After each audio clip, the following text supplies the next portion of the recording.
তালাকের পর খোরপোশ এটা আপনার অধিকার, কোনো উপকার নয়।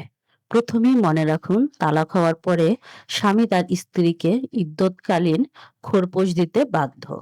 আর যদি আপনার নিজের আয় না থাকে বা সন্তান থাকে, তাহলে নাগরিক আইন ও মুসলিম পার্সোনাল ল অনুযায়ী আপনি খোরপোশ দাবি করতে পারেন। খোরপোশ চাইতে হলে প্রথম কাজ হলো পারিবারিক আদালতে মামলা দায়ের করা। এখানে আপনার দরকার হবে তালাকনামা, বিবাহের কাবিননামা, জাতীয় পরিচয়পত্র, আপনার ও সন্তানের ব্যয়ের হিসাব এবং স্বামীর আয়ের প্রমাণ যদি থাকে। আদালত বিষয়টি তদন্ত করে স্বামীর আয় ব্যয় বিবেচনা করে মাসিক খোরপোশ নির্ধারণ করবে। সবচেয়ে গুরুত্বপূর্ণ, ভয় পাবেন না, এটা আপনার অধিকার। আইন আপনাকে সুরক্ষা দেয়। তাই তালাকের পর যদি জীবন কঠিন হয়ে যায়, চুপ করে বসে থাকবেন না।